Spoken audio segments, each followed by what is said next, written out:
अस्सलाम वालेकुम। Today we discuss what is couple and non couple movement.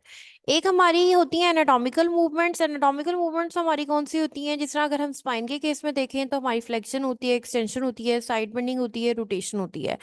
और अगर हम लोग जो है वो वैसे देखें एक्सट्रीमिटी के केस में तो flexion, extension, abduction, adduction, internal rotation and external rotation होती है। अब हमारी कंबाइंड मूवमेंट्स होती हैं स्पाइन के केस में हम देखें तो इसमें क्या होगा, हमारी एक कपल मूवमेंट्स होती हैं कंबाइंड मूवमेंट्स में, और क्या होती हैं, नॉन कपल मूवमेंट्स होती हैं। कपल मूवमेंट्स हमारी कौन सी मूवमेंट्स होती हैं? हमारी वो मूवमेंट होती हैं जो कि ग्रेटर एज की होती हैं, उसमें ग्रेटर रेंज की होती हैं, ठीक है, और सॉफ्टवेयर एंडफिल होता है। अब हमारी नॉन कपल मूवमेंट्स कौन सी होती हैं? जो लेस एज की होती हैं, लेस रेंज होता है, हार्डर एंडफिल होता है इनके अंदर। और कपल मूवमेंट्स जो होंगी हमारी वो, उसकी एग्जाम्पल क्या होगी? अगर हम नी पे एक्सटेंशन कर रहे हैं और साथ एक्सटर्नल रोटेशन कर रहे हैं तो वो हमारी कपल मूवमेंट है, जो कि हमारे लिए इजीली, हमारी उसकी रेंज भी ज्यादा आ रही है, सॉफ्टवेयर एंडफिल आ रहा है और इजीली हम परफॉर्म कर रहे हैं। अगर हम नी पे एक्सटेंशन करके साथ इंटरनल रोटेशन करते हैं तो इसमें हमारी इजीली हम परफॉर्म नहीं करेंगे, एज की, ग्रेटर एज की नहीं होगी ये, और हम लोग मुश्किल से उसे परफॉर्म करेंगे, और हमारी रेंज भी कम आएगी उसकी, और हार्डर एंड फिर आएगा। ठीक है, ये होती है हमारी कपल मूवमेंट्स और ये होती है हमारी नॉन कपल मूवमेंट्स। अब हम बात करते हैं स्पाइन पे। स्पाइन पे हमारी कौन सी, अगर हम सर्वाइकल स्पाइन की बात करें तो इसमें अपर सर्वाइकल स्पाइन आती है और लोअर सर्वाइकल स्पाइन आती है। अपर सर्वाइकल स्पाइन अबव C2 जो होगी वो हमारी अपर सर्वाइकल स्पाइन होगी, और बिलो C2 हमारी लोअर सर्वाइकल स्पाइन होगी। अगर हम लोग अपनी लोअर सर्वाइकल स्पाइन की बात करें तो अगर हम लोग फॉर एग्जांपल कर रहे हैं, क्या है, साइड बेंडिंग की है हमने ये, और साथ हमने क्या किया, रोटेशन। साइड बेंडिंग और रोटेशन अगर हम लोगों ने की है इकट्ठी तो ये क्या है, हमारी कपल मूवमेंट है। ठीक है, ये कपल मूवमेंट है हमारी लोअर सर्वाइकल स्पाइन पे।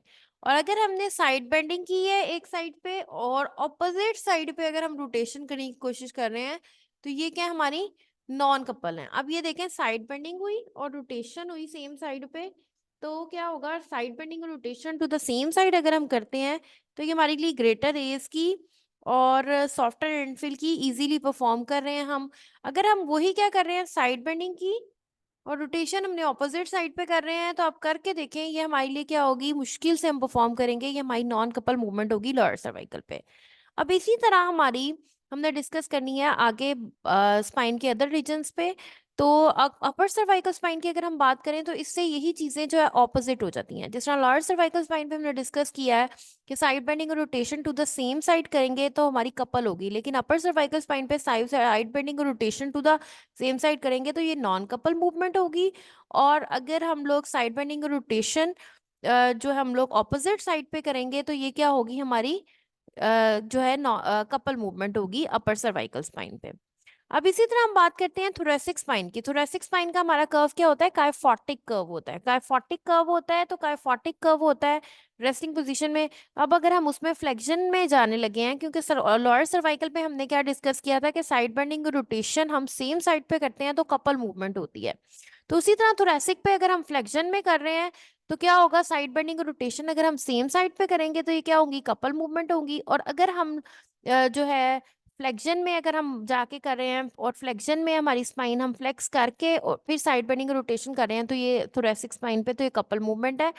और अगर हम लोग फ्लेक्शन करके जो है साइड बेंडिंग और रोटेशन जो है वो ऑपोजिट साइड पे कर रहे हैं, सेम साइड पे नहीं कर रहे, तो ये क्या है, नॉन कपल मूवमेंट है।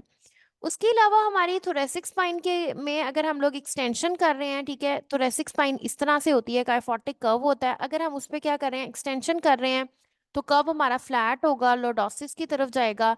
तो इससे क्या होगा, जो हमने आ रही फ्लेक्शन में और जो हमारी फ्लेक्शन में हो रही थी, अब वो क्या होगा, ऑपोजिट हो जाएगा।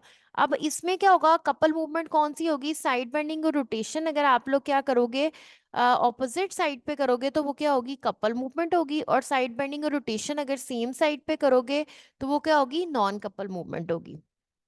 उसके अलावा एक्सटेंशन करके, अब लंबर स्पाइन की अगर हम बात करें तो एक्सटेंशन में हमारी लंबर स्पाइन का कर्व क्या होता है, ये होता है। लंबर स्पाइन बेसिकली क्या होती है, हमारी लॉर्डोटिक।